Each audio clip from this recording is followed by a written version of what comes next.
The views and opinions expressed on this podcast are not necessarily representative of the coalition or any other entity. This content is intended for mature audiences only. Throwdown.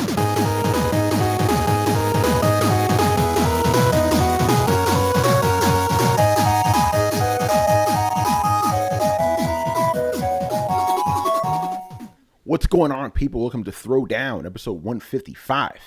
I'm your host, Tony Polanco, and tonight I'm joined by Emilio Lopez. So, people, how you doing? Chris Seeley.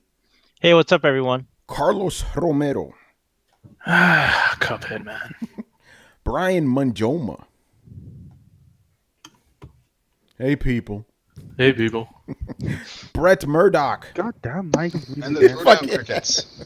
Yes, and Adam Vale. What's up? All right, and we're joined once again by my man, Richard Bailey Jr. What's up, everybody? All right. Yo, Brian, man, were you good tonight, bruh? I'm good. Just enjoying the life.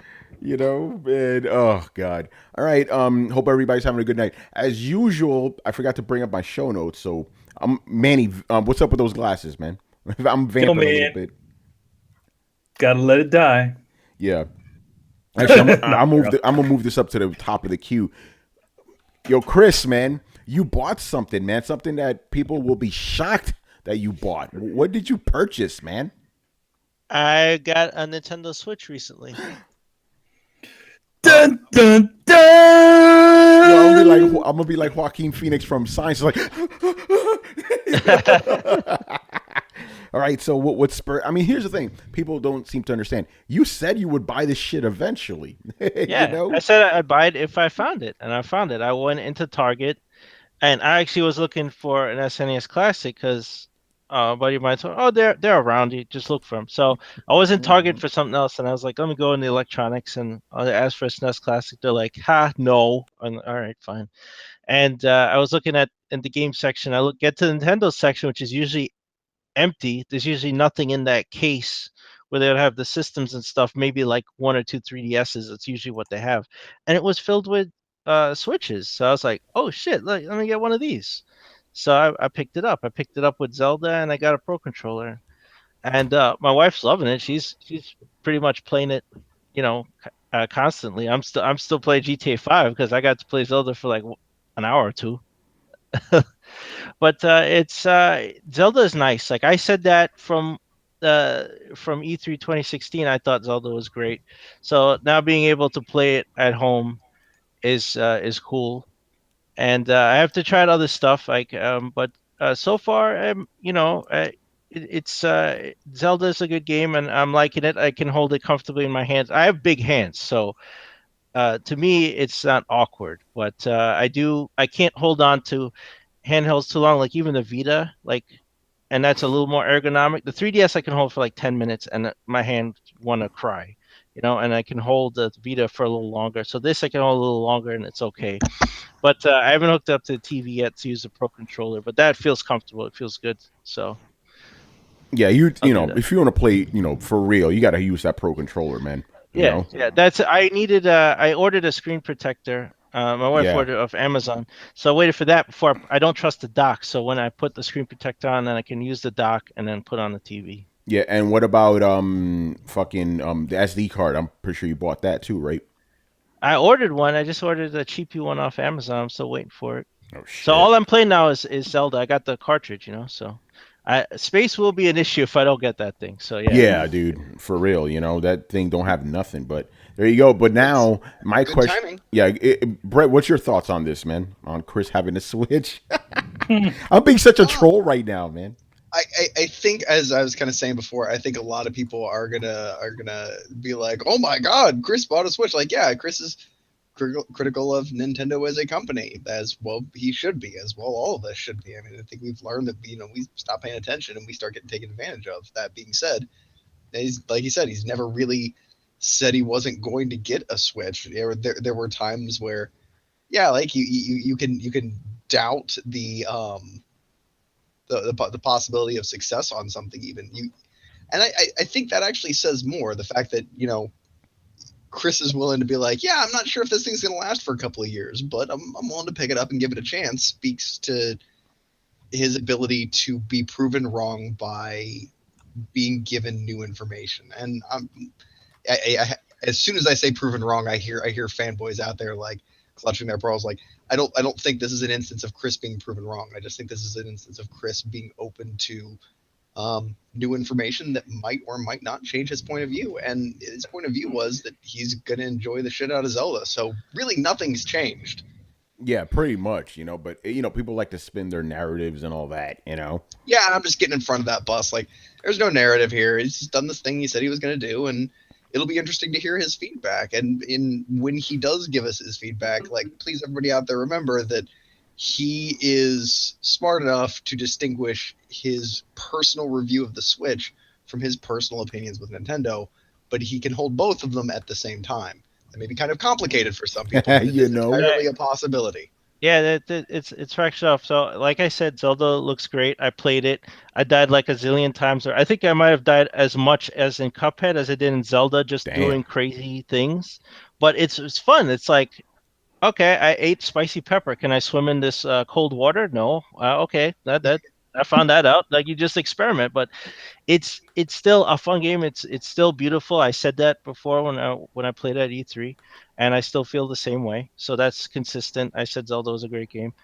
And I have to play on the TV and I have to play a little more stuff, right? I've only played like an hour or two of Zelda, so I can't really speak to the system. But I will say that it stayed lukewarm while I was playing it, and I've been playing it without putting it in the dock. So I played it in handheld, plugged in the entire time, and it didn't get hot. So I think they may have made a board revision or somewhere for the one I have, because it stayed fairly cool, and I've been hearing that people's systems heat up, and Tony's yours heat up. It gets really fucking hot. Yeah, people's heat up. So they might have made a slick revision, but it's working. Whatever they did, if it's cooling or whatever, it's working, and the system stayed cool. I didn't see any frame drops or anything, so they didn't downclock the CPU.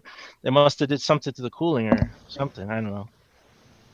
That's good to know. So you're playing it next to your freezer or something. Yeah, Yeah, I sit in the freezer. Yeah, no, or maybe it's just really cold in Texas. Yeah, in Texas, right? Yeah. By the way, 5 people in here have Switches, but we're still labeled as Nintendo haters for some strange reason. Listen, you know what the deal is, man. We're Nintendo haters because we don't like suck their cocks. That's why. Let's just be real here. Yeah.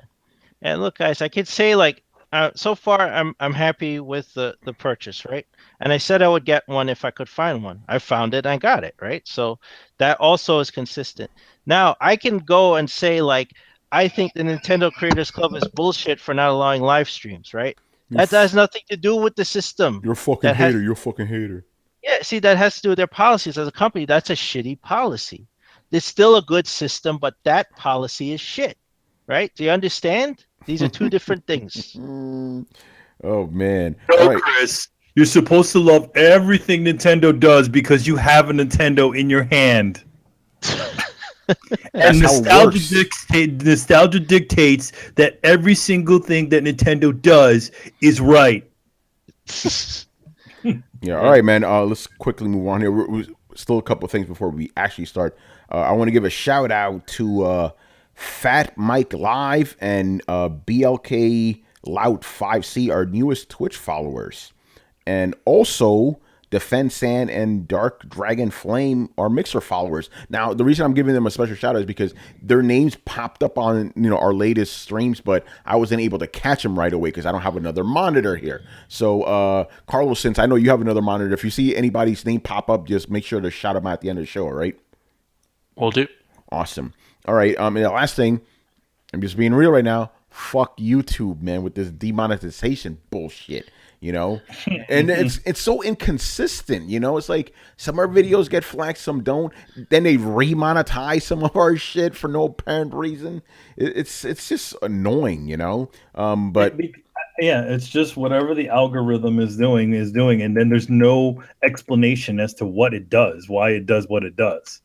Yeah, my theory before was the language, but even that is kind of moot. Yeah, no theory that you come up with is actually right because nobody knows. I don't even think they know, to be honest. It's fucking crazy, man. But you know, obviously it has some sort of voice analysis software, so it probably can tell certain things that are being said, the images, all kinds of crazy factors.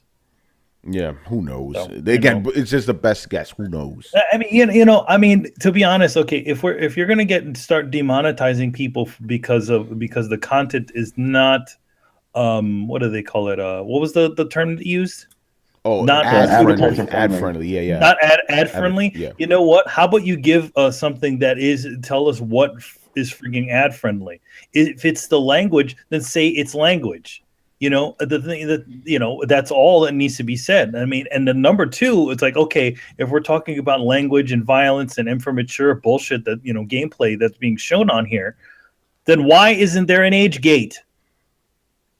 Right? Yeah, I mean, there is one you just have to do it manually for every video. That's retarded. Who's gonna do that shit? At least Twitch and Mixer, they allow you to make all your videos 18 plus or your channel 18 plus, and you're done with it. Yeah. Fucking, it's really infuriating. And then the thing is, it's not just gaming channels that are getting hit. Like other channels, like apparently channels that have been around for a really long time, they're getting hit now because they're not useful anymore. Remember the days when it used to be YouTube? The people. Now it's corporate tube. It's all about that shit now. Yeah, well, that's what they want. They apparently they're all about appeasing the advertiser because that's where they make most of their money from. Yeah, the YouTubers are just kind of like, because the thing is, even if you decide to monetize, you still see friggin' what are those things? You still see ads on YouTube, right? I think so. Yeah. Unless you go to YouTube, unless you go to Red. Yeah. So I mean, the main thing is that they probably want every single one of us to go into YouTube Red. Yeah, I think that's ultimately what they want to do. But I'm pretty sure freaking Jimmy Fallon and James Corden don't get fucking flagged for their shit. Yeah, I bet you that. Yeah. It's fucking insane, man. All right, let's move on here. So this week was crazy. Like basically I had the show notes ready on Tuesday. That's how much crazy shit happened at the beginning of the week, man. So our main topic here, this one's always a sad one when this happens. EA does it again, man. Shutting down another studio, this time Visceral Games, right? They brought us Dead Space, Dante's Inferno, Battlefield Hardline.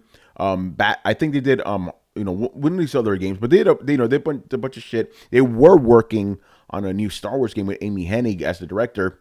That's all done now, It's fucked up, but so we're obviously gonna get our thoughts here. But Rich, I want to get your thoughts on this first. You and I, we've been talking about this since it happened, man. What we think about all this craziness that's going on with EA shutting down Visceral?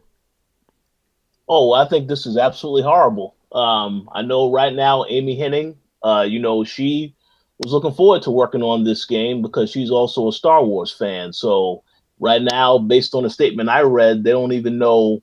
They're just going to let her decide what she wants to do next. Damn. But pretty much, essentially, what I see is that she was working on a single-player story-driven linear experience, and now EA pretty much just says, no, we need to make this multiplayer. Microtransactions, of course, all this stuff. So, funny in that report, though, they made it seem like that was a bad thing, that it was just a single player type experience. It's like, I thought that was what it was. I mean, we all thought this was going to be like the Star Wars Uncharted version type of thing. Yeah. You know what I mean? And they made it seem like no one knew that. And that, oh, hey, don't worry, we fixed it because we're going to scrap that and start over. What?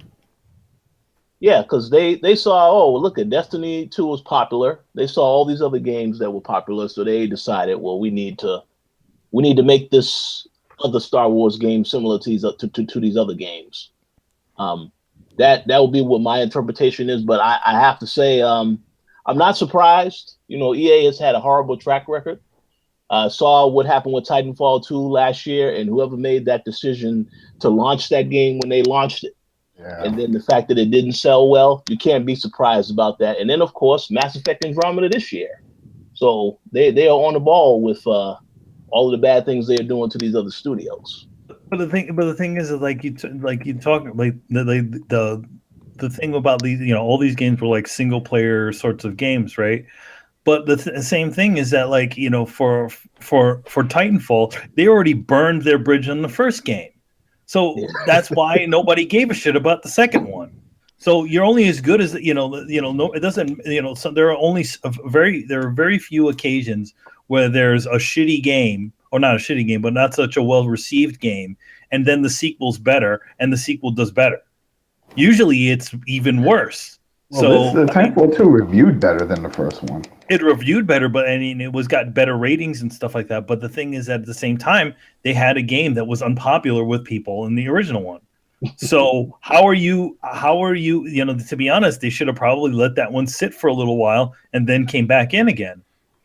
Not, I mean, what was it? 2-3 years since the last. Yeah, the first time? I'm gonna give the example you gave me, right? Because you really are as good as your last game, right? Everybody, even to this day, they say their least favorite Metal Gear is Metal Gear Solid 2, right?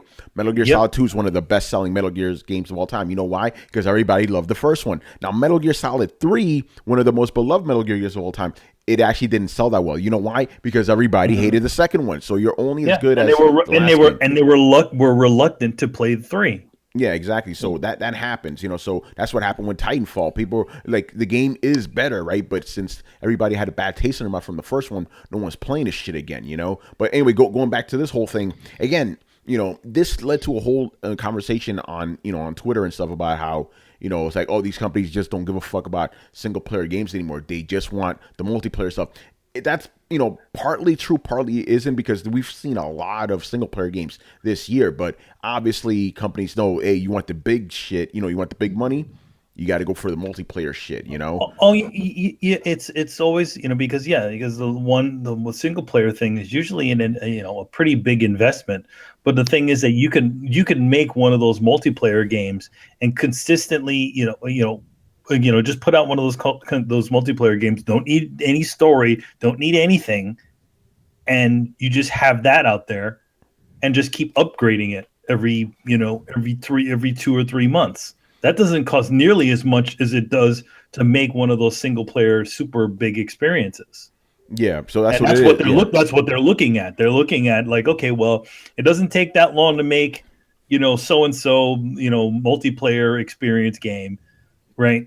Arena shooter or shooter man, it doesn't take that much to make one of those games. So why don't we just start making more of those sorts of games, because they do better.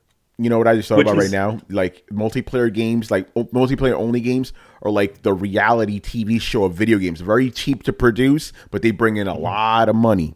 Yeah, exactly. And then there's the other thing. The other thing that people they've been doing is, which we're going to be talking about later, is the fact that they're throwing all these different little microtransactions in an effort to make more money while you're playing your single player experience. Yeah. Now, but here's the thing. There's an interesting twist to all this, right? Because that's what they said. It said, the game was going to be this. Now, we're going to take pieces of it and we're going to make it into that, right? But apparently, this is what Jason Schreier said, right? The guy who reported it. He said that he believes that's just something they told to the investors.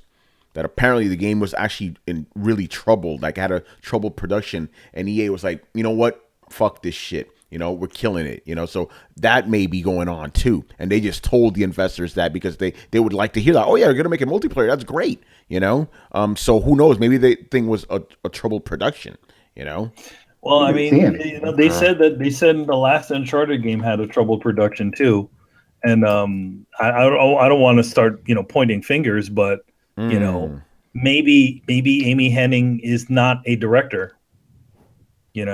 Yeah, I don't really want to speculate on it, but I don't want to say that sort of thing, because I have the utmost respect for her, and being her gender and all that stuff. That has nothing to do with it. She's an amazing, great game creator, but at the same time, why are we seeing two situations involving the same, very similar situations involving the same person? Maybe she doesn't have what it takes to kind of lead a team to a game to completion. Yeah, I don't know. It's something to consider, though. It's something to consider for sure. But again, you guys know what's on Throwdown. We've been really, really hyped about this game for a while, but exactly. Now I mean, come on, you say that you just told us Amy Hennig, the lady responsible for all the really awesome Uncharted games, is making a Star Wars game. Yeah, that's it. You sold us immediately. We've already been sold. Yeah. Yeah, but yeah, like Rich said, we don't know what's gonna happen with her. Visceral's like they said they're gonna take all the or some or most of the team members there and put them on other projects or whatever. So I don't think a lot of people are gonna lose their jobs. But again, it's just another example. I mean, how many studios is this now from EA that they closed? Like 7 or 8 or something. It's a lot of studios, you know. And they always seem to do this stuff. It's like they buy up these smaller studios, and then when they like juice them and shit, they like just kill it. You know, it's fucked up. That was an in-house studio, and they just changed the name to Visceral. It was always an in-house studio. Well, as I remember, Visceral started with a bunch of people from the God of War team. Yeah, that's right. I remember there was a big deal about how they wanted to give it a more edgier name when they were going to do the Dead Space, so then they changed the name. Yeah, to Visceral. They were Visceral when Dante's Inferno came out. Yeah, that's right. And they said that was their mandate. They want to make really like visceral type of games, you know. And yeah, no, we didn't forget about Soul Reaver Legacy of Kain. She was on that as well. She was on that. She wrote those games. She wrote the original Legacy of Kain and Soul Reaver. So she's got some lineage. So I don't know, I don't know what's going on. I mean, to be honest, in the back of my mind when I heard that she was going to be going to EA, I was a little bit afraid of something like this happening, where something will not happen at all. Exactly. Right, jump in, guys. What do you think about this shit? It's sad, That's one thing. It's sad because they had first announced this in 2013. You know what I mean? It's like, so this game was already going to come out. They were talking about like sometime in 2019. So now, what are we looking at? A 2020 game? Well, they said now the new release date is to be announced. Yeah, so it's it's definitely not going to be sooner. No, it's not. So it's going to be later. So go ahead, Rich. 2020. Yeah. Man. So you know what that means? That means at E3 next year, you'll see a concept. Like they have one of those concept shows they had. And then they're just going to have that interview like, what we really think that this game should be is a visceral experience, but with multiplayer. No, it's a visceral experience. Yo, Rich, are they going to get the NFL people to direct this shit like they did last time? Oh my god! NFL films. Yeah, that was terrible. You know what? But it was brought up in a bunch of interviews and articles about this, and I was like, you know what? They're right. It's like, here it is. They're complaining about single player and everything has to be multiplayer, but then in their sport games, they're adding single player experiences. Yeah, isn't that interesting? So it's like they're flipping it. It's weird. Except for FIFA, right, on Switch, Adam? So why you gotta do that? Why you gotta do that? Yeah, man. That game. Waste, but yeah, it's sad. It's sad all around. Just for the people working on. Think about it. It's like 6 years or so, and then to find out, oh, by the way, this is crap. So scrap it. Oh man. Yeah, I mean, I remember that one E3. It was me, Manny, and Chris were at the EA thing. And we saw the Star Wars thing. It was actually like a trailer for Star Wars Battlefront, and we were like, "Yeah, that's cool. Can we see the Amy Hennig game now?" Like that's all we gave a fuck. We haven't seen any of the Amy, like to be honest, we haven't actually seen any real gameplay of this game. We didn't see anything. They've shown some video, some CG shit, but yeah, we haven't seen gameplay. Yeah, we haven't seen any real gameplay, which is really stupid. Like, it's like, okay, you stay excited. Oh, no, you're never going to see it now.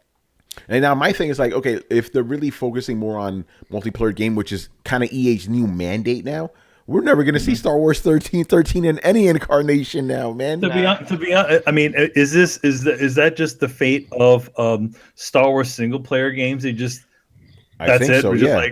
drop them. That's it. Well, I'll say this is the cause of just the unmitigated greed and short-sightedness of the people that run EA, and they all cut from the same cloth. Activision, Warner Brothers. Yeah, these are all the same guys, and the guys at the bottom suffer when these guys make terrible decisions. So they think that you don't need single-player narratives, even though, as Adam just pointed out, they put them in the sports games, but they don't think you need them in games like Star Wars because Battlefront sells so well. And they think, oh, loot boxes are the future. Who needs a story? Let's fire everyone. It's just ridiculous, man. Let's give the loot boxes some story. The story's in the loot box. The story's in the loot box. You don't know what part you're going to get. Yeah, right? It's randomized story. That'll be awesome. Oh, man. All right, unless anybody else wants to jump in on this, we can move on to the, some news stories here.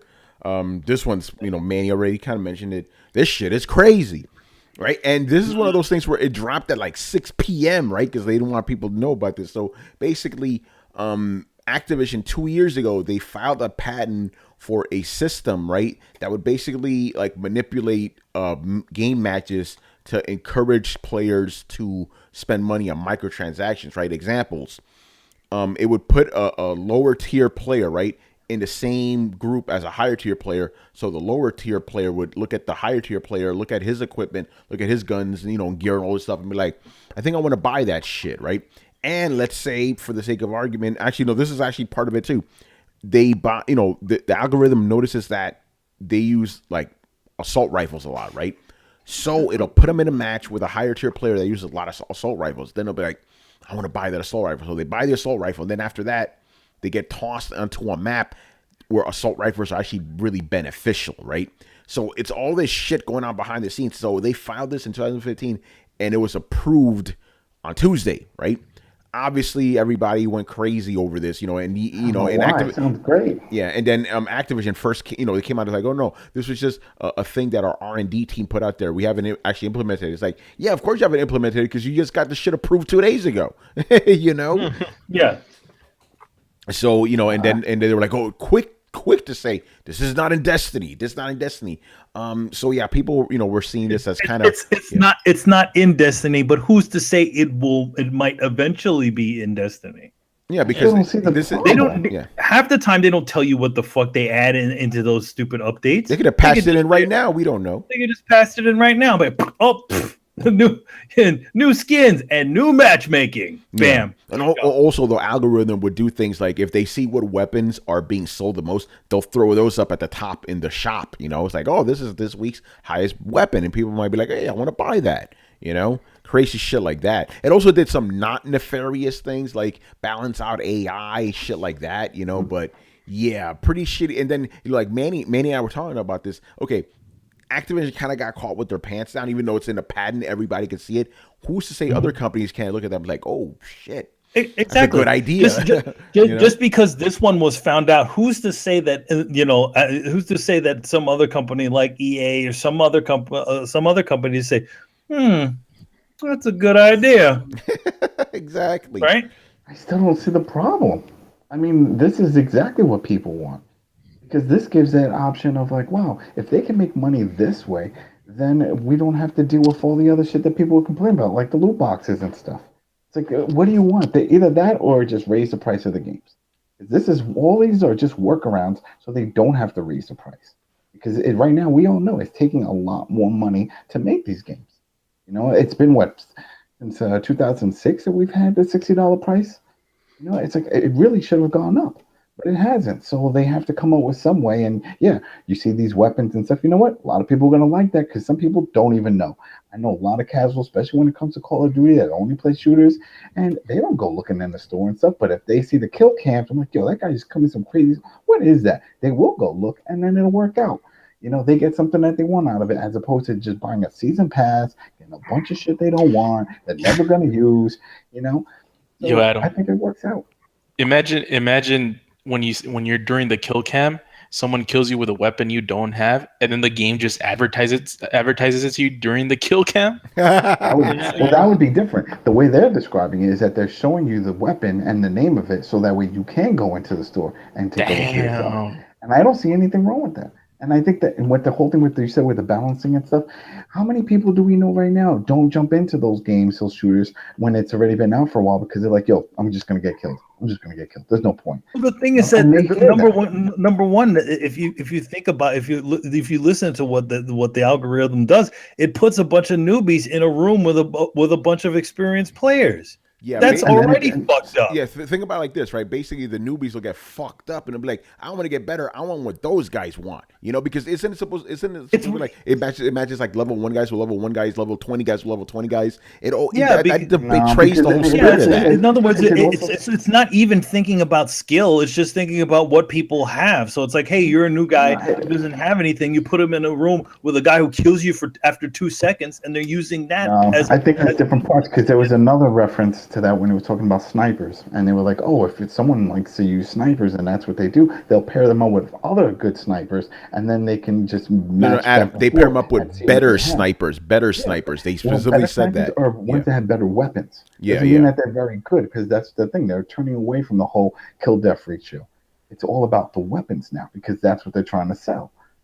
So I think But it doesn't pair you up; it pits you against. Yeah, pits you There's against. a huge, It doesn't pair you up with anybody. Yeah. There's a huge difference there. If you're a sniper and you feel like a badass sniper, it doesn't put you on a team with a sniper so you can see how badass they are. It puts you against a better sniper so that you get your ass handed to you at the thing that you're good at. The way they describe it, they put you, the way it said it, is like they put you against someone that has that better weapon. They didn't say anything about him being better. It said he has a weapon, so that way when you see the kill cam, you're seeing the weapon and you got killed. And then even after, remember it said, oh, then the person buys that weapon, and what does it do? It does the same for him. Then it puts him against a bunch of people that don't have so that that he weapon. can feel good. So you can feel good. That is the definition of pay to win. That is the definition of pay to win. When you buy something, that's fine. When you buy something and it literally puts you in a match with shitty players so that you can win with your new purchase and feel good about it, there is not a more clear-cut definition of pay to win. I mean, that goes beyond the idea of throwing balance out the window for money and is like legitimately the thing that it says. Like we've gone beyond the definition to like a gross overkill, like a ghoulish overkill at this point. It's you are paying to win a match is literally what that boils down to. This is old news. I've seen this in Call of Duty. I think they just because people see this patent, they put a patent on it, but others, COD's been doing this for the longest. When you do the kill cam, and it shows me what weapon they're using, and it says their loadout, and it tells you, oh, that weapon is in this and that. It tells you at the beginning of matches. So but it's not new. There's a difference between doing something and probably knowing you're doing it to being shown to know you're doing it. Like, for instance, everybody knows Doritos are kind of delicious. When you eat them, you kind of want to keep eating them.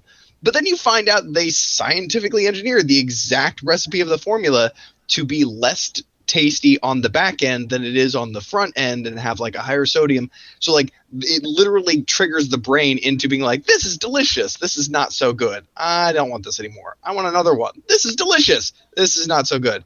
I don't know if I want this anymore. I want another one. And it just repeats that cycle. And when you find out the fact that like, oh, it's not that Doritos are good. They're just engineered in a way that makes me just want to plow through a whole bag. It kind of takes some of the fucking shine off the apple. And that's what you have here. They're not actually like, it's not like, oh, they're advertising weapons or, oh, they're letting you get these loot crates. No, they are going out of their way to manipulate you, the customer, to try and squeeze money out of you. They're not trying to deliver a good product. They're trying to take the money out of your wallet.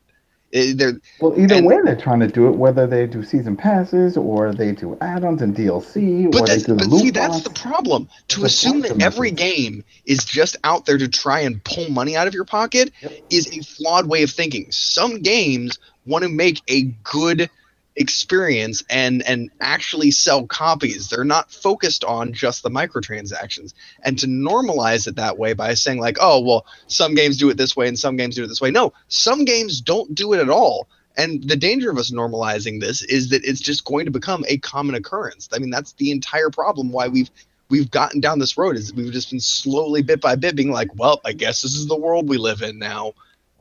I think the only way we're going to get out of it is if they just raise the price of these games. That's all this is. This is just them trying to figure out other ways to just make some of that money back. That's fine. If I have to pay $80 for a game that people can't just pay to cheat in. Me too. Yeah, I'd go for it. They should make that an option, and we'll probably see that just like we see all these other tier damn options of like, oh, you get this and you won't get all these other ads and this and that. I could see that happening. Guess what? Loot box, all that stuff, out of it if you pay the $80. I mean, it's kind of ridiculous. This industry has been alive and running for over 30 years, and like suddenly they need this is the only way they can make money off of games. I find that hard to believe.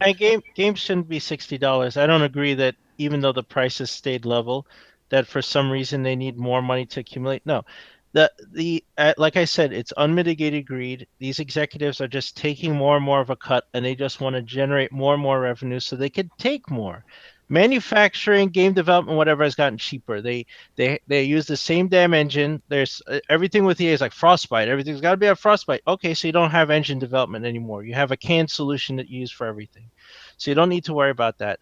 You just need art, music, whatever. So you cut down those costs. Things go digital, right? Most of the stuff goes digital. So you're pressing less discs. So you cut costs there. Discs are dirt cheap anyway to press. So you cut costs there. You don't print booklets anymore. They have cut costs across the board for game production. You don't need. They're even cutting content. They're even cutting content out of games. Yeah. So and then putting it as DLC. So these games shouldn't cost $60, so they do. They're making money on both ends. This is just squeezing the player, as Brett said. This is just squeezing money out of you extra. They don't need that $60, but they want more. They want you to spend $80, $90, $100, $200 on a game. This we see this all over the place. This is just they patented it. Yeah. Here's the thing though. Because I personally don't like the practice of it, but at the same time, kind of like what Adam said, there's nothing wrong with it. You know what I'm saying? Like legally and shit, there's nothing wrong with it. And I just got to say this. And I know people don't like when I say this shit, but we live in a capitalist system, right? You can't stop. You can't shame somebody for trying to make more money, but it's how you do it that could get you in trouble. You know what I'm saying? Yeah, when it's predatory, then that is bad. And this is borderline because it's basically playing off people's greed and shit. Like it's really like not greed. It's playing off their addictive nature, right? And gamers are pretty addictive type of people. So they're addictive, and also at the same time, also like just the fact of wanting what the other person has. Yeah, exactly. Like that is the key to winning. It's like, hey, look, hey, look, the kid down the street's got the Michael Jordan sneakers. Those are nice. I want those too. That's the same situation. Yeah, the grass is always greener and all that, So it's playing off of that type of shit, But at the same time, it's the same bullshit. Here's the thing, though, and Adam, I'm glad you said this too. You know why? Okay, we're vocal about it. Most people won't give a fuck. The microtransactions, loot boxes, they exist because people buy them. They want that shit, So it's never going to go away until those people don't want that. And unfortunately, the majority of people like that shit. It all comes from like mobile gaming. I honestly believe that. It's like mobile gaming. It's like, oh yeah, buy an upgrade for 99 cents, 50 cents, whatever. Oh, you could buy you could buy 200 for $10. Like, yeah, sure, why not? Now they're trying to do that with AAA games. Go ahead, Adam. Yeah, and then of course they're going to say, oh, well, you don't have to buy these weapons. They can eventually get it after they prestige or whatever. But that's adding hours and hours of gameplay, and ranking up levels. So some people will be like, you know what? It's not so much cheating. It's just more like saving time. So I don't have all those hours. I want to shoot that assault rifle now. You know what I mean? So it's like, all right, then they won't feel as bad. And they'll just do it. So yeah, some people say it's, paying to win and all that stuff. But it's like they're just speeding up time. As opposed to, let's say, if so is grabbing a stack of 500s out of the Monopoly box while somebody else goes to the bathroom. I would do that too. Let's do it. We'll play Monopoly tomorrow. That is literally what cheating is, though. Let's do it. I was paying $60 for a cheat program to play your games. Manny with those dabs, man. Damn. Yo, man, that Yeah, we'll leave it alone. All right, all right, man. Anybody else want to jump in on this shit? Brian, what are your thoughts on this, man? Get in here. To be honest, I'm not too surprised. I mean, well, one, it's Activision, and they pretty much suck. And on the previous topic, I'd like to say that I called it when Hardline came out, and it wasn't doing so well. I was like, watch out for so fun. It's I love next that on the game. chopping block. Yeah, that's right. You did say that. Another one of those throwdown predictions that came true. Just tossing that Because out there. it's because it's EA. That's what they do. They just cannibalize shit. Like they buy it, they cannibalize it, and then they force it to like make mediocre games, and then they throw it out the window when they're done.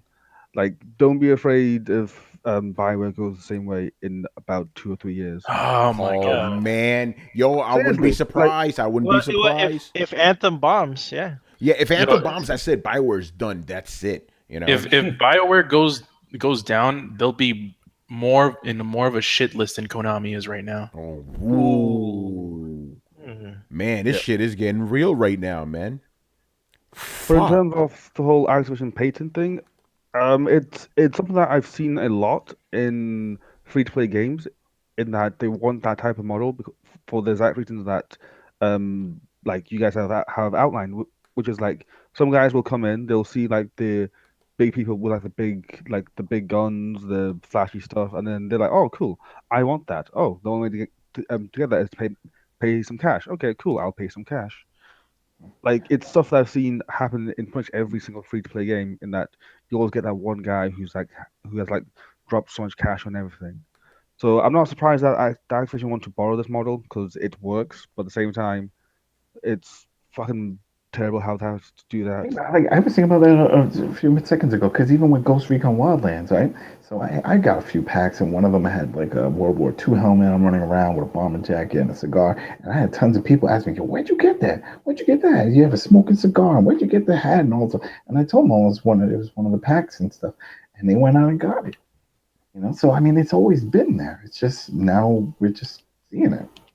Now they're just taking advantage of it. Yeah. This is equivalent to like what department stores and supermarkets do, where they start specifically putting. Said they have all these design things that, and you know that where people are going to look, so that they will impulsively buy these certain things. It's like why it's the same reason why there's like candy and stuff at the register, because they want to get you to, they know you're going to be standing there for a while, and they put something there that you might, your addictive, the people's addictive nature will run immediately to getting a candy, drinking a soda, etc. Or even in PSN and the new what's new section. I don't know if anyone looks at it, but I do. And it'll tell you, oh, your buddy just bought this game. You want this game too? He's playing it right now. I don't know if you noticed. That's what it does. So it's like I've never looked at that section. Oh, yeah, it'll tell me when you make a purchase. After we're done with this, go ahead, just take a look to see what your friends are doing, and you'll see their purchase history because it puts it there. Usually on the game section, like the game page that they have on the bottom, which shows you the little meter of how much store fees you have, that area usually tells you how many people on your friends list what they have seen. But the what's new section shows you what they're purchasing. So you could see someone just purchased that right now. Even if you didn't know they had it, when you're looking through, it'll show you the stuff that we were used to seeing, which is like, oh, he obtained this trophy. You'll see a few ads, maybe for some games, whatever. But then you'll see that your certain friend just purchased this game. You want to check it out? It's like, oh, damn. And I'm sure they get people all the time that are doing that. I'm sure a lot of people with Destiny are like, damn, he got it. Oh my God, 5 of my friends just bought this game. You know what? Why not? What happens? I see it. I'm like, all these people are playing this game. I guess that's not something I really want to play anyway. Yeah. All right, man. If we don't want to say anything else, we could move on to the next topic. All right. This one's a little bit of a touchy one right here, but we do need to speak on it, man, because nobody asks us questions about it on the question show. All right. So a former Naughty Dog employee has accused Naughty Dog and Sony of covering up, his sexual harassment, right? Basically what happened is he claims that one of the top people at Naughty Dog sexually harassed him, and then Sony tried to pay him $20,000 to keep his mouth shut, and then shortly afterwards they fired him. And he said this on Facebook like last week. Nobody really paid any attention to it, so he took to Twitter and he had like a thread. I think it was like 10 tweets and stuff, and that's where it picked up steam. I assumed that this was gonna blow up on Monday, right? Come Monday, no one's talking about this anymore. Swept under the rug. So right. What do we make of this situation? Like, because there's two ways of seeing it, right?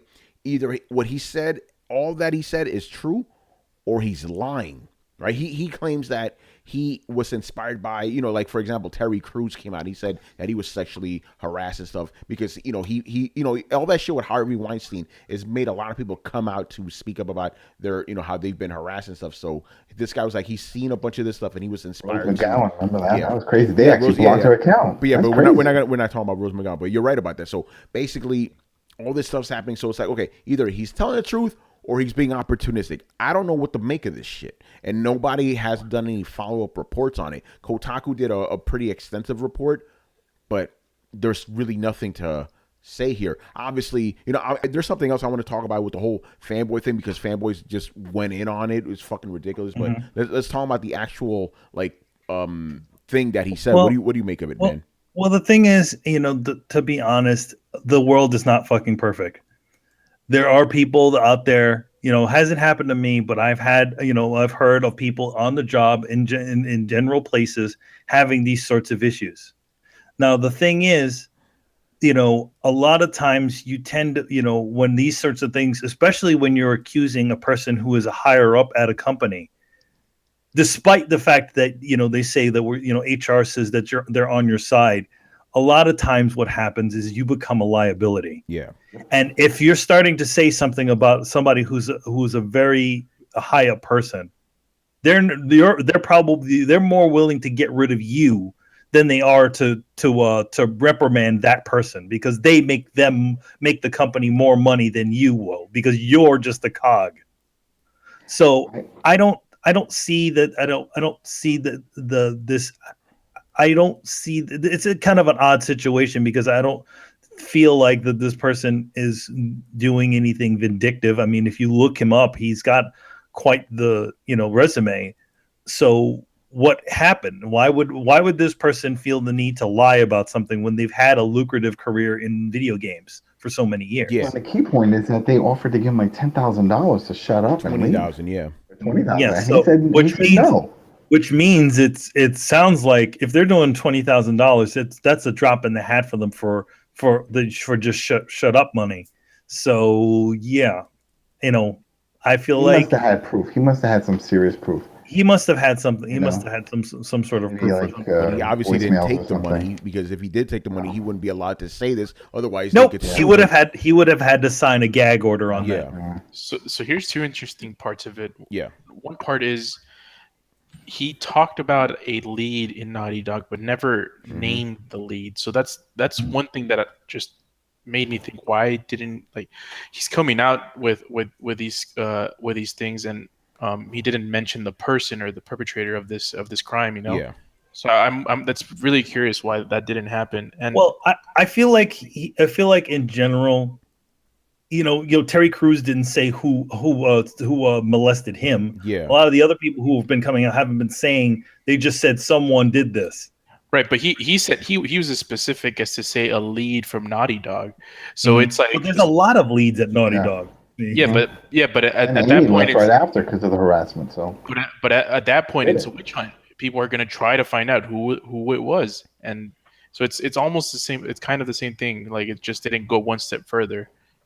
And the other thing is that Naughty Dog sent a statement saying that they don't have an inquiry of this type of situation. I don't know if they didn't see like an HR report or a claim for. Well, HR is not within. I don't know how they do it, but I feel like if this person did an HR report, it usually goes directly to Sony and not. Yes, HR wouldn't tell. They wouldn't even say who the person was, or it said who accused them of that. So when Naughty Dog responded, were they just responding for themselves and not just Naughty Dog Sony as a whole? I feel like they were responding for themselves. I don't think that they would have. I don't think they were probably privy to this information. Actually, the Naughty Dog statement specifically said many times Naughty Dog and Sony Interactive Entertainment. They kept saying it over and over and over again. Right? Because why would they speak just on themselves without talking to Sony about it? Yeah, it's the parent company. And this is something I talked to Manny about. Right, basically, Naughty Dog came out to say like, "Hey, we didn't receive any. We have no knowledge of this happening. We have never received any reports." Which is, you could interpret as them saying, "Hey, if this happened to you, there's no proof. Too fucking bad." It could be interpreted that way. We don't really know what's going on, but again, because I honestly believe this is all gonna blow up on Monday. Nothing. This guy hasn't even talked anymore. So I'm assuming it may be, again, I'm just assuming here, somebody came to him and was like, very, very crazy what's going on here. Shut the fuck up. Maybe they give him more money. They're like, all right, 20 was too low. We got another number. Man, I just wonder if we're... I wonder if we're ever going to get to the bottom of this eventually. Who knows? Probably If we not. do, it won't be anytime soon. You know. Here's the thing. Here's the thing that people don't seem to get. No one is infallible. Everybody's imperfect. These sorts of things happen, and I know we'd like to believe that. Yeah, I know. We'd like to believe that that these sorts of things don't happen to people, but they do. And the thing is, obviously, because of whatever reason, people are afraid to say things because they're afraid to lose their jobs. Yep. That shouldn't be. That shouldn't. I mean, the thing is, if an infringement of person's personal space or sexual harassment, these things should be known and should be taken care of. Not just, oh wait, we just got to get rid of that. But, so in my last job, there was a sexual harassment case. We all saw it though. It was a supervisor. He flirted with everybody, but there was one girl in particular constantly, and then sure enough, we saw that she was gone. And we're like, what happened? Damn. She didn't get fired. No, she didn't get fired. She went to HR. Right? She filed a complaint. They spoke with the supervisor, but supervisor was more necessary for that department, and so they moved her to another department in another location. There you go. Problem solved. Supervisor didn't get fired. The girl didn't get fired. They just moved her. Did she want to move? Was there another option? I don't think so. I think it was more like, hey, don't worry, we're going to help you out. You want to keep your job, right? Then we'll just move you over there. Because if not, this goes on a permanent record. Whenever she goes to apply for a job, she's going to have to mention why she was terminated or why she left. Because if not, they'll contact the employer just to find out, hey, what's going on? I know when they do those type of things, it's state by state, based on what kind of information they can release. Like the reason, but still, it's going to be out there. As you saw with this guy saying that he couldn't find work. That was the main reason why he came out, because he's over here trying to apply for jobs. And I guess maybe when they did call up Sony or Naughty Dog, whoever they had to call as a reference, and they were pretty much maybe saying he was trouble or whatever, but he pretty much said he can't find work now. He's been unemployed, like over a year, he said. Yeah, 2 years or something like that. Yeah, like 2 years. So, I mean, that's a long time. So something else must have happened there. Yeah, and apparently, this is per Kotaku's report. Apparently, some of his fellow employees said that during the last few months that he was there, he started acting very, like irrationally. Like he started, like he was normally like a low key type of guy, but he started acting very differently. And we don't know if it's because of the harassment or because of something else, but something changed within him in the last few months. But we don't know what it could have been. So who knows? Again, we don't really know what's going on here. It's just very interesting how this kind of weirdly just came out of nowhere and then quickly got shoved under the as soon as Naughty Dog said that statement, that was it. Nobody says shit anymore, But the thing is that, to be honest, we shouldn't. The thing is that we shouldn't. I mean, granted, if it is nothing, but it still should be questioned as to what's going on over there. Again, people make mistakes and people do horrible things because people are fucking people. Yes. You can't stop being people. You can't stop. You can't stop people from being jealous. You can't stop people from lusting after somebody else. You can't stop any of that. This is all internal things in people's heads. So, what was the name of the guy from Bungie that did the audio? Remember, he got let go. The guy that he did the Halo, and then he was doing Destiny for the first, and he let him go. His son is an actor. The composer. Remember that? What's his name? Marty O'Donnell. Oh yeah, Marty O'Donnell. And it was over sexual harassment.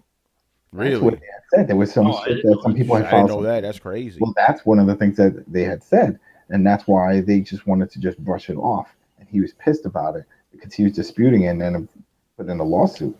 Yeah. By the way, I quickly want to comment on this from Brian Ranner, who's it's a new name. What's going on, Brian? He goes, it's so weird, this whole situation is so weird considering Naughty Dog is SJW as fuck right now. Listen, just because you're a social justice warrior doesn't mean you're above the shit, as we've seen in the last couple of weeks with a certain movie producer, Yeah, also realize most SJWs is most hypocritical fucking people around. They just do that, what they do now. It's a tainted term. They just do what they do for emotional validation. They want to feel good. They're not good people. Let's get that we can name names, Josh Whedon, fucking what's his face, the movie producer guy. But we're not gonna get to it. But I did want to address a comment also because you're a new name. I like to shout out new names on Throwdown, man. Consider subscribing if you haven't already. All right, I think we pretty much covered this. So let's move on to a more fun topic. All right. So earlier today, and I'm forgetting the guy's name, but he's a fan of Throwdown, and he wanted to know our thoughts on Gran Turismo Sport. Unfortunately, none of us have the game. None of us planned to buy the game, but I know a certain somebody that reviewed the game for a certain site that he runs. And he loved it. Yeah, Mr. Richard Bailey Jr. And Richard and I, we've been talking about GT Sport for a little bit. We've kind of been giving Reggie Weapon X a little bit of grief about it because he's a big fucking GT fan. But Richard, what are your thoughts on Gran Turismo now that you've played it and reviewed it and all that, man?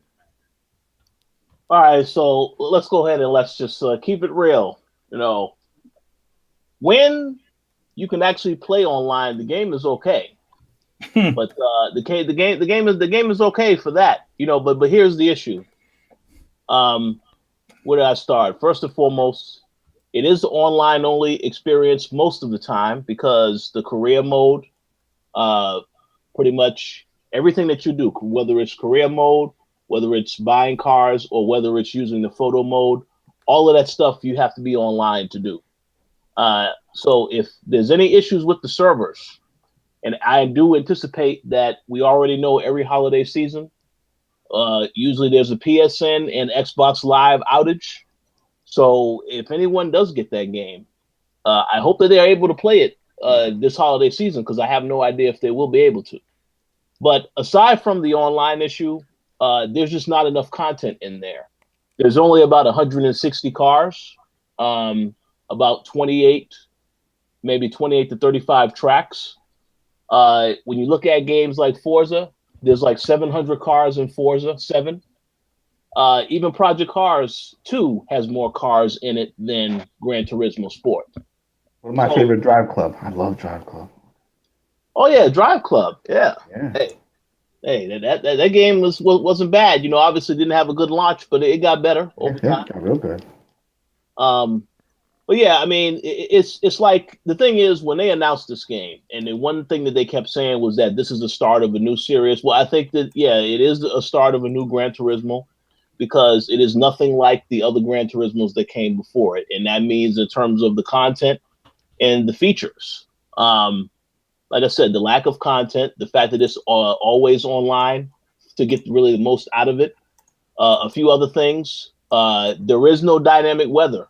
If you ever played Forza or even Project Cars, the dynamic weather pretty much is, you can be driving and it can turn from night to day or the rain can pick up. All that stuff is not in it. Now you're able to change the times of day before you actually do a race, but that's pretty much it, and if you ever played Gran Turismo, dynamic weather was in the other games. So the fact that it's not in this that's a bit of a missed opportunity. And the last thing I do want to say, I felt that when this game was being talked about, Sony kept pushing the VR stuff in there. Now, the VR tour mode they have is great, and they have a mode specifically for that.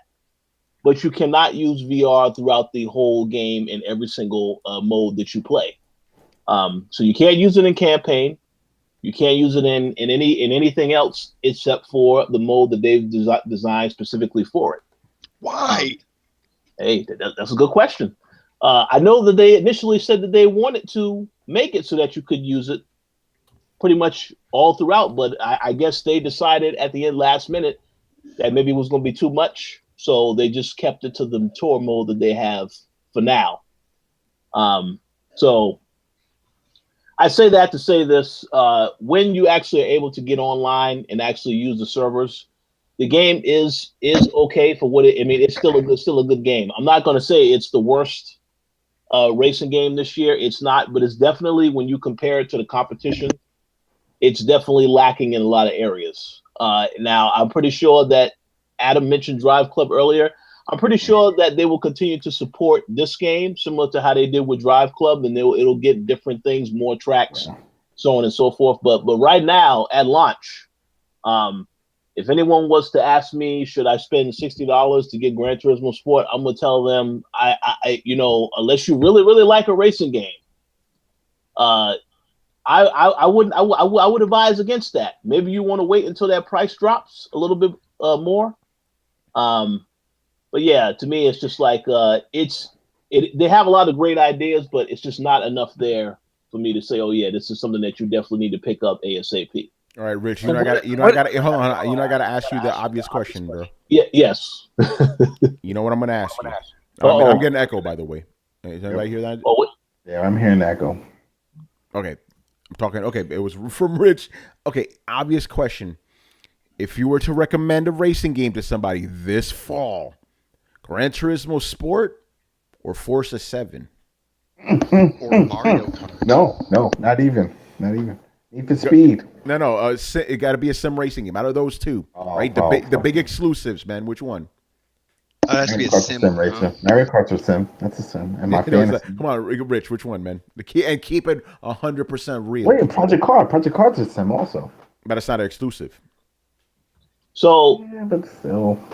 Here's what I will say. I haven't played Project Cars 2 yet. I just got that game, so I may have something else to say. But for now, it is no doubt about it. You need to pick up Forza 7. Oh. And no, Microsoft did not pay me to say that. I said on here the last time, the microtransactions are absolutely horrible in Forza 7. That is the worst thing about the game. Aside from that, everything else about it is fantastic. But if you have to pick up a racing game this year, that is the game so far. Now, again, we'll see when I play Project Cars 2 if I have a different opinion. But Gran Turismo needs some work on it. Man. Okay, this may be a dick question, but are racing games too niche to be exclusives anymore? Oh, you mean like for any company to have a max exclusive? You got to expand on that question. Racing games seem to cater towards a small subsection of the greater game population. A good example would be if you took everybody who played console games and asked them, how many of you play shooters? I imagine you'd get pretty well above 50%. If you ask that same question about racing games, you're going to get a significantly lower portion of this. And because you get when you're doing an exclusive game, you're advertising towards a smaller player base. My question is basically this: is racing gaming, like especially sim racing gaming, become a niche of enough market that you can have well-made, well-budgeted AAA games that don't need microtransactions? Is Forza in this position where they're doing all these microtransactions because they don't have the player base that they would if they had been a multi-plat game? And is the revenue from that multi-plat player base going to be necessary in order to sell racing games from here on? Yeah, I do want to preface it with this. This is crazy. Literally 10 years ago, right? 10, 12 years ago, racing games was one of the biggest genres in the industry, right? Like every other game was a racing game. Racing games were fucking huge. Now look at them, right? They've become very niche. You know, Brett hit it on the head there. So yeah, is it worth it for a company like Sony or Microsoft to keep a racing game, especially a sim racing game, as an exclusive when that, like, okay, racing games are a niche enough, and then sim racing games are even more niche than that. So that's a good question, man, because here's the thing, and this is why I really want to talk about this, right? I remember back in the day when a Gran Turismo game came out, the fucking world would stop, right? This was a big fucking deal, right? Like, now this game came out Tuesday, nobody says shit. There's a couple of guys, obviously, like my man J-Dub. This guy's, well, he's hardcore, though. He has his fucking racing, like, chair and everything, you know, but not a lot of people like that. But I remember the day Gran Turismo 3, 4, 5, all these games dropped. It would be fucking bananas, right? But now this thing drops, nobody gives a fuck anymore. So, it's always been that way. No, it hasn't. No, when I'm talking about, like, every console always had to have a racer, a shooter, its own fighter. Yeah, but I'm talking about like Gran Turismo itself. Remember back in the day, Adam? I know you remember. Those games were fucking huge. I remember. Yeah. In fact, isn't it still like the best-selling? Yeah, it is. It's the best-selling Sony exclusive of all time. Yeah. But this one fell on deaf ears, basically. You know, and I'm wondering, what is that? Is it because I think it's a bunch of factors. Probably because it's a niche thing, probably because of the always online thing, and maybe this is something the Sony guys brought up. I don't know if this is true or not, but they said maybe people are tired of these type of games because you get a Forza every single year. Now Gran Turismo's not special anymore. Let me ask you this though: how much different would Forza 7 be if Forza 6 were multi-plat? if they had the bankroll off of the last game that had been open to a wider audience. I mean, I don't think I'm putting on a tinfoil hat here when I say if Forza 7 were multiplat and it were being pushed to everybody with a console, they would sell more copies and they would have more content most likely because they would have the developers, they would have the bankroll to bankroll more content, more tracks, more cars, more real-time damage. Forza, to be fair, Forza has like 700 cars, a shit ton of tracks, automatic. And that's what I'm Toyotas. And I'm not saying that it's not a lot, but what I'm saying is, and I guess this is more of a question, is do you think that they would make if Forza were a multiplat game, do you think it would be the same game and would it be better or worse? It's a good question. I honestly don't know how to answer that. Because I guess maybe Project Cars is a good example. That's multi-plat and that's pretty high quality, and it sold pretty decently. I don't know if it sold more than Forza, but it sold pretty well. So I guess. Here's the question, big question I have about Gran Turismo Sport, and I haven't done any research into it. What makes it any different from Gran Turismo? It's on PlayStation 4. Is that it? Is that the only difference? Oh, actually, no. The difference is it has features missing from other Gran Turismo games. Brian, get in here, man. Yeah, like what is the what is the difference? Like, okay, so is the sport one just released so that they can actually have a Gran Turismo out and then they'll release it? It's like what they did last time, right? No, but here's the thing. Everybody thought that Gran Turismo Sport was the equivalent of like GT Prologue. Apparently, this is the next evolution of the series. Understand? They're done with the numbered games. This is now the new shit. Rich, and to be honest, it's incredibly confusing. It's very confusing. Tell us about this rule that you have to actually do some training before you can play, and it's like a signed agreement that I heard at the beginning that you have to do. You talking about the driving lessons? Yeah, the driving lessons that you have to do, and it's like it says that you're always going to get penalized even if another car hits you or something like that. Well, yeah, because the way that they set up the campaign, it pretty much is. The whole campaign is basically teaching you how to drive. Simple stuff as starting and stopping and then making a certain turn. And that's pretty much the extent of the whole campaign. You go through all those driving lessons and then you also do the stuff on the track as well, like a little bit of the races and stuff like that. And they do have a couple of challenges in there. But yeah, as far as the online thing, the whole thing that they wanted to do with this online thing, and this is something that I probably should have mentioned. The reason why it's always online is because they actually have YouTube tutorial videos every time you do a lesson, and it narrates and tells you, well, this is how you would be able to complete the course for those that may have trouble. So it actually is trying to open it up to people who don't necessarily play racing games. Which is why it's good, but still the fact that you have to be online, that right there is a real big problem. It's like, okay, we wanted. I mean, yeah, I guess maybe they didn't want to print discs with this stuff on there, so they could easily upgrade the content by putting it online. But to be honest, why can't that shit be downloaded? Like, why do we have to? Why you can't go through any of these things be offline? It's kind of silly. I mean, if you have a bad connection, then you're out of luck. Yeah, no, you're right, pretty much.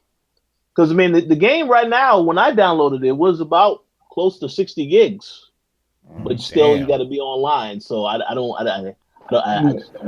What's this? Is famous drivers? I saw something else about that it does like a whole special on like some famous drivers. Well, I mean, it has a couple of things where you do have a couple of drivers that are narrating different things when you're starting up certain races. The one thing about the game is they really want you to get involved with the history of some of the companies. Like you mentioned earlier that Toyota is not in Forza. Toyota is in Gran Turismo, though. And you are able to, when you actually buy the cars, they do have some videos on the history of the cars. It's not a lot of content there either, so I'm assuming that they're going to add more to that section for different manufacturers. Does it look like it's connecting online for those type of videos? You know what I mean? Like, is that something that'll probably be updated all the time? Because like, oh, there's a new Audi, and now it'll connect you to the new Audi's website, and you can see the history of videos of that new Audi. Well, yeah. I mean, it takes a while for some of the videos to load. You know, it just, I guess, as you would expect, you know, especially with the YouTube videos, it takes a little bit of a while for some of that stuff to load, depending on your connection. You know, if you have the best connection in the world, it may be a little bit quicker, but it still takes some time to load. Yeah. Also, actually, hey Brian, because you're the big racing guy here, what do you think about GT Sport? Are you gonna get it or not? Nope, staying far away from this one. Wow. Why is that? And again, you're a big GT guy too from back in the day. Because I find it just really insulting that they force you to be online. Like, why? Like, I don't understand why game developers like force games to be online when they have no reason and rhyme to do so. Hey, but this was only Xbox One. Remember, always online. Hell, man. Remember? By the way, remember cars that? just sound a little crunchy, man. Just letting you know. Oh no, you have to restart your shit. Yeah. But Yeah, yeah. Go ahead, Brian. I just don't understand why. Like, it's just such a stupid thing. Like, look, don't force gamers to be online when there's no reason to be online. Like, I understand. Okay, they want to make the videos like go in from YouTube, but why not just like have like in-game like rendering instead? Like you render the game and use that, or like you do like some in-engine like in engine cutscenes. Like just do that type of stuff where like you show the perfect race or the perfect line or something. I'm pretty sure that's a better solution because it now means that once the servers are offline for this game, the game Your game's done. yeah, the game is literally done. Like you can't do anything. Like I can still go for it right now and play GTA, no GTA, GT2, GT1 with no issues because again, it's just there. Whereas with this, okay, cool. Servers are down, PSN's down, your internet connection's down. You're screwed, and that's the end of it. Like if you just want to sit there and practice, then you're screwed. Like I don't understand that. I think that's bullshit, and I'm not going to support that system. So I'm staying well away from it. Then the other thing is like, okay, so it's got a bunch of features all removed from it. Why are we going backward on this? Yeah, I mean, the Gran Turismo games used to be so, you know, they used to be so detailed as far as like, you know, tire pressure and engine speed, all this stuff, and then now all of a sudden we're removing features from the game. So what are we going to do? We're going to get the weather update like in a few months. Well, Manny, you have to go based off of the theory that like a lot of people thinking and what they're saying is that this is just a spinoff. This is not the same. I feel that's I what the definitely producers are saying. They're saying this is not a spinoff. This is the next evolution of the series. I feel like it is like it's like a half step. I feel like it's like they didn't have enough time to put the full game out, so they're going to put out this one that they're going to keep modding and changing throughout the years until it eventually becomes the final version. Oh man. That shit is crazy. Yeah. And also, the next evolution of Gran Turismo is releasing an unfinished game. By the way, and Rich, what's up with the VR, man? Like you can only play VR in one specific mode. You can't play the whole game in VR. Yeah, man. It's that the VR tour mode. That's the only mode you're able to use VR in. Wow. So you could just look at a car like, ooh. No, you could drive in it and shit. It's you could drive, look side to side, but I mean, from what we saw, and even when we went to E3, I was under the impression that the whole game was going to be VR. You can play it all in VR, and that's not what it is. That's what I thought too, because I played the game at PSX, right?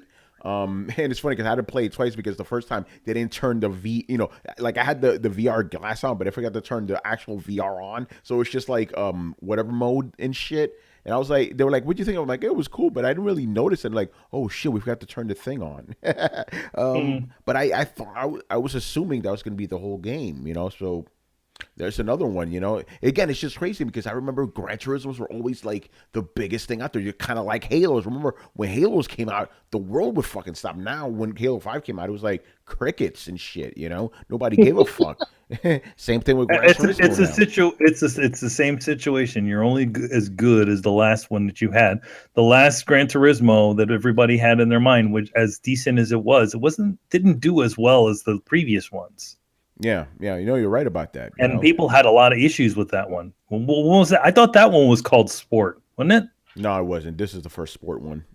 Oh no, that was called Prologue. Yeah, there we go. Prologue. Yeah. People in the chat are naming a bunch of the games they want. They want Blur, Full Auto, Split Second, Burnout, Midnight Club. You know, there was a lot of racing games back in the day. It's not I mean, there's still a bunch of racing games now. It's just they're kind of under the radar. A lot of those Formula One games. Shit. I miss the kind of arcadey type of games. I miss games with car combat and stuff like that. I've never been into the sort of sim sort of games. I always even as nutty as I liked the stupid Ridge Racer games because they were just simple. Now I do believe that there's a place for these kind of sim games, but there's also you got to also think about everybody else who's not into fucking tire pressure and engine speeds and power and all that other stuff. Yeah, some people just want to, some people just want to buy the upgrade and the new car and say, oh yeah, this one goes faster. Perfect. Yeah, like that's it. By the way, quick shout out to the Analog Circle podcast who just threw $5 away. Thank you, man. Appreciate that. Thank you guys. And and thank you to Deathstrike Virus who's hosting us on Mixer right now. Very awesome. Mixer. All right, man. That's gonna do it. I by the way, full disclosure, I fucked up the order of things. We're actually supposed to talk about this next, but for whatever, I just want to talk about Gran Turismo. Anyway, so this is interesting. Okay. Today was supposed to be NPD day, right? But Mike Piscatella, who handles NPDs, he said they fucked up something, so they're gonna get the NPDs to us within the next couple of days. I don't know what happened, some shit behind the scenes, but because you know how it goes with NPDs, right? When a company does really, really well, they'll jump ahead of NPD to give you the news. So this morning, Nintendo came out to say, "Yo, we beat fucking PS4 and Xbox again this month in September, and now they've sold a total of 2 million Switches in America, right? They haven't given the total for worldwide yet. I'm going to assume it's probably around 6 million now. But yeah, that's the third month in a row where Nintendo kicked the shit out of both of these companies, and my question to you guys is, do you think this is going to continue until the end of the year? Because some people are saying this is going to keep going until, the end of the year, basically. Depends on these bundles and the games. That's all I think about. We still have the biggest hitter in November from everything they've released in Mario coming out. So I think the trend is still going to keep going. Well, Mario comes out next week. Carlos, man, you got to dip out and come back, bro. That shit is bad. And Mario comes out October 27th, but it is kind of November. But yeah, I mean, again, because I ate that crow. I didn't think this thing was going to sell anything, but there it is. So yeah, I honestly do believe Nintendo's going to keep on selling. And here's the thing. Multiple people have told me that they've seen a bunch of Switches in their stores. They're getting ready for the holiday rush. They're getting ready for that shit, so it's going to be, man. And then, you know what? I'm getting ahead of myself. We'll talk about the Xbox One X when that comes. But hey, real quick, for those of you guys out there, if you do see Switches in shelves, shoot us a message. I'm legitimately curious. Find out how long they've been there, because that's kind of vital information to us to know, because I'm sure at least some of us are trying to figure out whether they're stocking up or there are stock remaining on shelves. And that's really going to change the tone of the news coverage we have. So it's great to get information from sources, but I'm a big believer in kind of blending both anecdotal and, objective evidence together to kind of get a clearer picture. So anybody out there, if you see some on a shelf, fucking tweet me. Let me know, if they've been sitting there, how long they've been sitting there. I'm curious as to whether or not they just got a shipment in, or tweet if they've been sitting there for...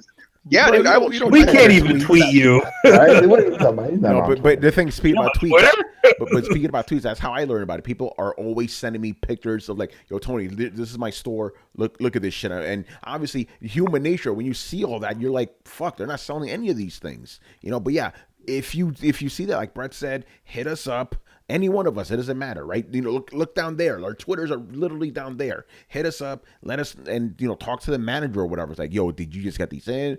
How long have you had them? Blah blah blah. But the thing is, if you're actually the manager or the employee of these places, shit. If we got a GameStop manager out there who can tell us how long their shipments are staying in, that'd be great information to know. Yeah, and Chris said he saw a bunch of them at his store. That's how he was able to cop it. So, but in my opinion, I think Nintendo is overstocking on purpose because they're getting ready for the holidays. That's what I think is going on here. How do you know that this isn't just a big order that they were supposedly said that they were going to have months ago? That's also true. You know what I mean? Now it's because remember, again, as Chris said, they can't just turn on the switch, switch on the switch converter and make more switches. Yeah, right. Ramp up production. It doesn't work like that. Double our efforts. It's like, yes, they'll double our efforts, but that's months. That was months ago that he said this. It does take a while to put these things together. Yeah, I mean, I don't know if there's much more to say about that, but pretty interesting. I wanted to say more about NPDs, but there's nothing out there. Something happened on the back end, Crazy shit, man. Yeah. Go ahead, Chris. And what guys, are your thoughts on this shit, man? I could be wrong. They could have created their own momentum and do well through the end of the year. And I don't know if they'll make their sales go, but in software sales, remember, there's also the software to consider. If they do fantastic in software sales, that will make up for if they don't hit their target for hardware sales. Like I said, we generate revenue for Nintendo, and shareholders give investments. So when I talked about the stocks the last time, that's not important to us. Well, shareholders don't care what we think. They look at, well, you said you're going to hit 10 million and you only hit 9.6. I'm selling my stocks. Yeah. Okay, well, maybe somebody else will buy it. That don't matter. That if they're still generating a ton of revenue, Yeah, and apparently the games, even third-party games, are selling well on this thing. So this thing may not be a disaster, man. Hey, you know what, guys?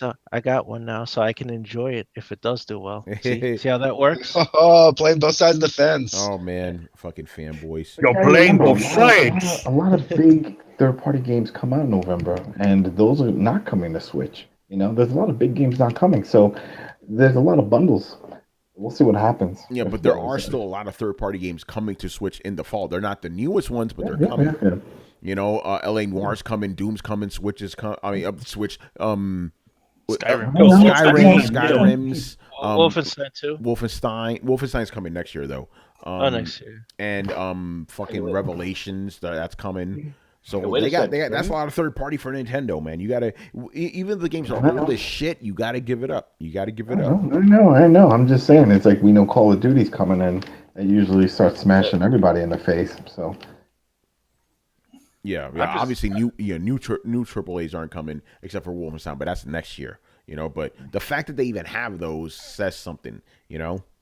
And apparently Nintendo. Oh, go ahead, Rich. What do you think about all this, man? Nintendo whipping the shit out of PS4 and fucking Xbox. Oh no! I just was going to confirm. Yeah, it's without a doubt Nintendo they'll be strong the rest of the year because they also got Xenoblade Chronicles coming out right at the beginning of December. That's right. One comes out tomorrow. Yo, Rich, I gotta ask you another question, bro. What's that? Will the Switch beat the Xbox One X in November NPDs? That's a hell yes. A hell yes. Well, also with the price difference, like 500 opposed to 300. But it's the hottest system of all time, the most powerful system ever created by man. Powerful, not the hottest. The system is No. Listen, the Xbox One X is so powerful; it has no games at launch. Damn. So that's a lot of power. Yeah. The system is supposed to be so powerful it'll melt every other console you own when you bring it to your home, man. This is serious right now, man. That Xbox is sounding pretty territorial, isn't it? Yeah, right. Shit, but well, the thing is, here's the thing. Yes, okay, you're getting console sales, but as we know, it is not the console sales are yes, that is a very good thing, but at the same time, console sales do not drive the business. It is the actual software that drives the business. That is why most of these companies sell these consoles at a loss. So they get these things into your house. Like 170 or whatever games are going to be packed and ready for the X. That's one of the things that they're saying. So as I was saying with the Switch, it's like, so what like we talk about the Wii, that the console sales were incredibly high with that, but what was happening on the software end? That's the thing that really matters, and that's what keeps the third parties around. So yes, there is. So I'm saying this. Yes, it's great that the console is doing great, is doing good right now. But what are the software sales of these games? Is this a good move for these companies to make to go to this console as of now? Can I drill down on that a little bit, because I think a lot of people are a little unclear on our viewpoint. It's yes, we're critical sometimes. I'll admit it. I'm probably the least so, but let's do this just for clarity's sake, so people don't think that anybody's moving goalposts or just being naysayers or anything like that. Like, you guys have a pretty clear idea of what it would take for you to consider Nintendo successful, right? Wait, say that again? You have a pretty clear idea of what it would take for you to consider the Switch successful. Oh, yeah. Okay, so what would that be? I mean, we all know that it's not necessarily console numbers, because the Wii sold a shitload of consoles. I think Manny touched a little bit on it, and so I'm kind of guiding here a little bit, but just for clarity's sake, just let the people know, if X happens, that's when I'll consider Switch a success. Well, I'm not. I mean, the thing, I still feel like at this situation, at this point in time, it is still a bit early to say if something is a success. How, number one, how much is it? How much is it that Nintendo is spending on each Switch console? How many of the games are they selling? That's the. Well, I'm not. Apparently, the games are selling very well. Okay, so then that is to me, that is the mark of success right there. Why do you think they're getting so many third parties? Because people are actually buying the third parties this time around. Well, I also think that I mean, it became something that they saw as worthwhile to develop for. Like I said, with the Wii, it was a totally different story. They had high console sales, but low software sales. Yeah, but I just want to put that out there. Games are selling, third party, first party, whatever. They're selling on Switch. And also, not to mention that obviously the power of the console also is a factor too. It's pretty much a last generation console. Something a little bit of, what is it? Something a little bit over a PlayStation 3 or something like that. That's what they're saying. Yeah, I think so. My only point was that I feel our ambiguity in or vagueness in the criteria of what would make Switch a viable or successful console is possibly what fuels some people's ideas that there's just no winning with you guys. Like, yes, there is. There's criteria. No, I mean, it's definitely. Fuck them. They're talking all that shit. Yeah, well, it's the the thing. Okay, I'm building bridges here, man. Yeah, no. But the thing is, listen, I'm not. Number one, I am not bashing anything. I mean, yes, it's great that they're selling consoles, but the thing is that, again, consoles, for the most part, are they lose a shitload of money from Xbox to PlayStation to Nintendo. They lose a shitload of money when they start making in the beginning when a console is launched, because it's all new stuff. As the years go on, that's when they start to make a profit off of the actual consoles. This is stuff we've talked about. If you go all the way back to early Throwdowns, we've talked about that same sort of thing. So Nintendo is no different than anybody else. Yeah, in that regard, that's true. But Brett, do you want each of us to individually say what our what we think is a success for the Switch? Is that what you want? Just to clarify. I mean, I don't think that would be a bad idea for some of you that, for the fanboys that criticize some of you people for some of you guys. You people. Oh, you guys being haters. I just think it would help to clarify, this is what I would need to see, and then I don't think there's an unreasonable answer. I think you could say, look, if Nintendo holds 20% of the market share, then I will say that they are, a force to be reckoned with. But until that happens, then I'm going to say that it's still, a rocky road, or that, it's, I don't think it matters what the qualification is, but just so that people know that you have a qualification. It's not that you're just letting your bias against Nintendo or for Nintendo or what have you dictate. You're comparing this to real world logistics. You're comparing this to sales numbers. You're comparing this to money made. And I'm sure for each of us, it's a little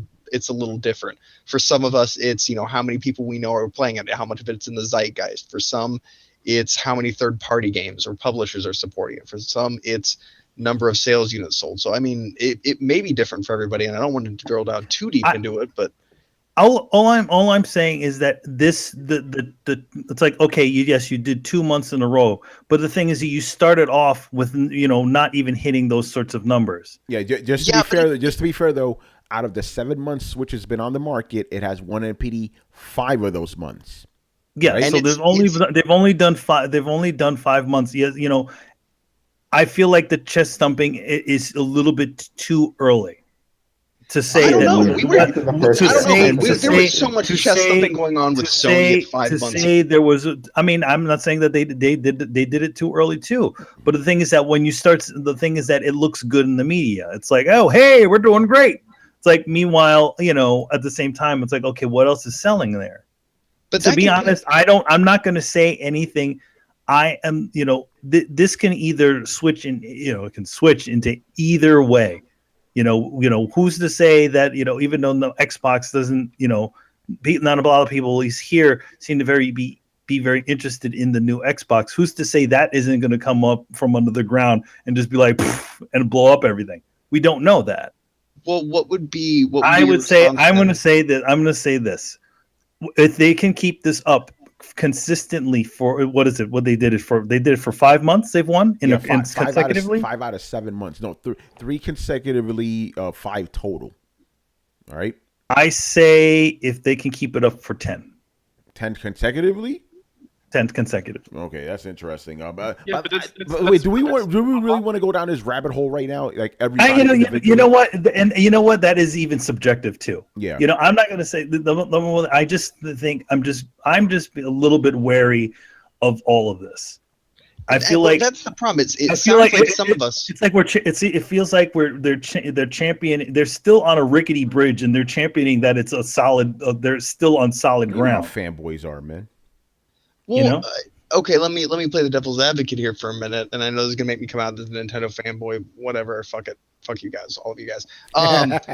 Fuck you, man. So I would beg then this question. It sounds to me, and I'm sure like some people, that to a certain extent, right now with you, there's no winning for Nintendo in your eyes. There's literally nothing that they could have done. They could have been shitting gold bricks from the time the system dropped until now, and you still wouldn't be. No, that is not it. If they were shitting gold bricks from the beginning, yes, I would say definitely. They were doing it all the way through. But again, I just say I'm just a little wary, given their history. We had 2 consoles under these same people. With the exception I'm not saying don't pretend that the last 2 consoles didn't exist. I'm saying history was the same. It's like Nintendo released a 32X and a Sega Saturn, and then all of a sudden I'm gonna trust that they're gonna do something better. You know what I mean? Again, you're only as good as the last thing that you put out there. So I'm a little bit, I'm still wary as to where this is going to go. But I do see that they're doing a lot better than they did last with the last system. Yeah. Anyway, I don't want to go down that rabbit hole of each of us giving our individual takes on it. But if somebody wants to ask us about that, please do, because I actually do want to know the answer. I just don't want to do that tonight. All right, so that's gonna do it for that. So a couple of things here before we wrap up here. So, hey, speaking about chest thumping, I need to do this right now, man. You winning? I'm winning, baby. I beat Cuphead, man. How many people could say that? As a matter of fact, I'll tell you how many people could say that. 3.4% of Xbox players. Oh, does that include the PC guys too? PC guys on Steam, 8% beat the game, right? Oh, but Windows players are counted too, I assume, because they follow the achievement-based system. Yes, that's right about that. But okay, I'm gonna Is Hip Hop one of those guys? Yeah, he beat it too, but we know how he beat the game. Let me tell you a quick story about Cuphead, man. And I wish I would have fucking recorded. Did he get Steam achievement for it, though? That's my question.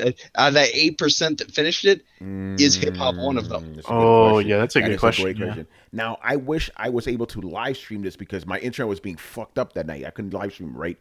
I hit that point when I was fighting the final boss. Final boss is the devil, right?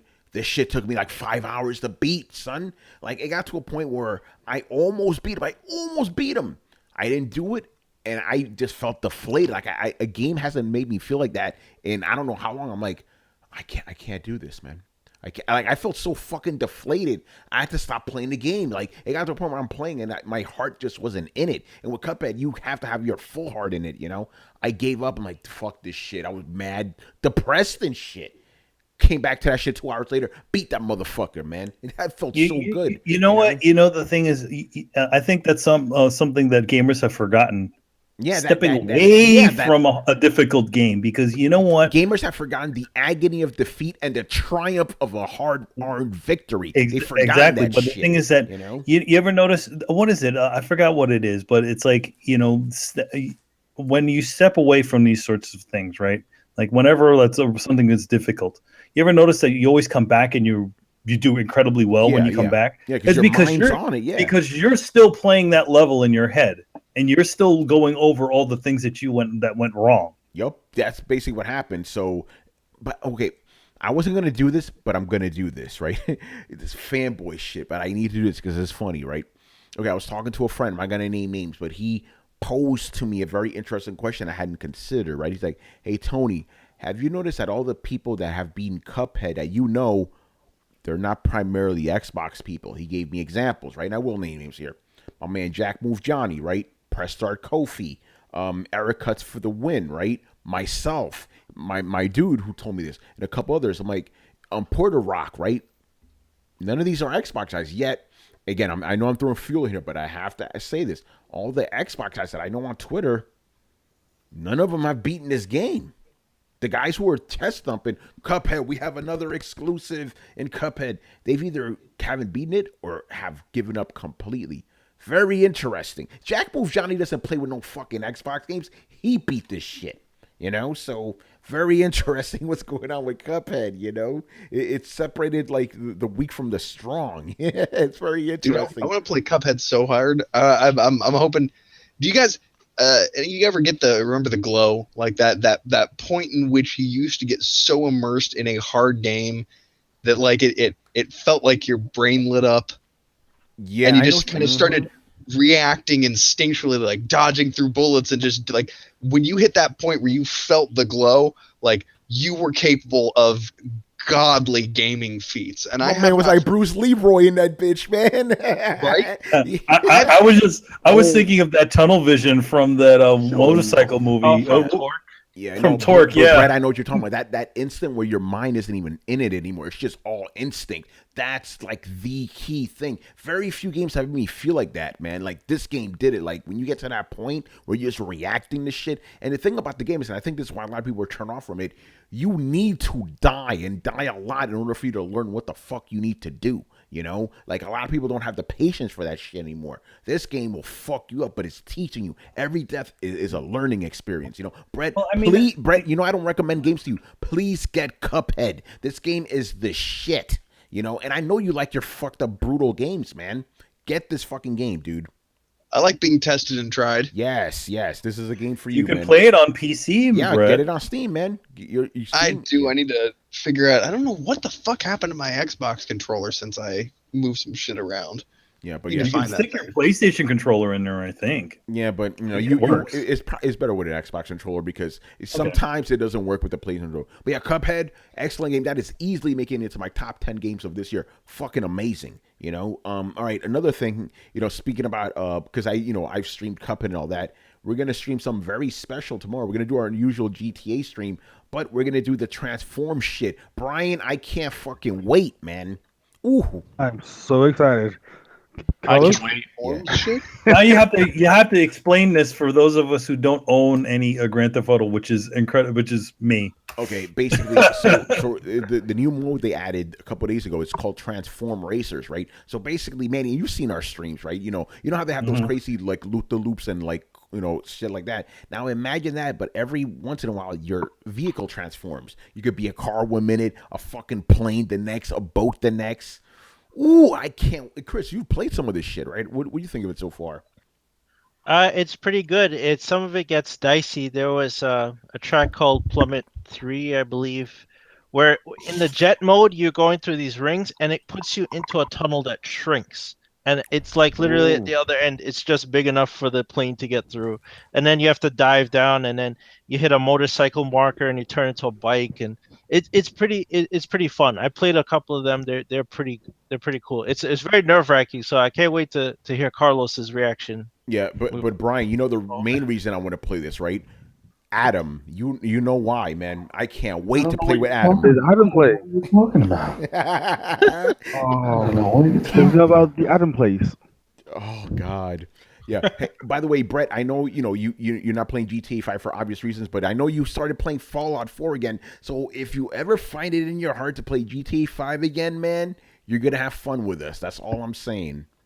I might be getting back there by inches and degrees. There you go, man. The doors are we have stupid fun on this shit. You may stumble in the room one day. I can't wait. I just want to do this to hear Adam's reactions. That's all I want. Adam would be like, See, Adam knows. He knows. I don't know what you're talking about. Man, I'm still waiting for Red Dead Online. I'm so. Brett, you already know, man. That's just a year after the release of Red Dead, man. That's it. That's gonna replace GTA, man. It's gonna be crazy.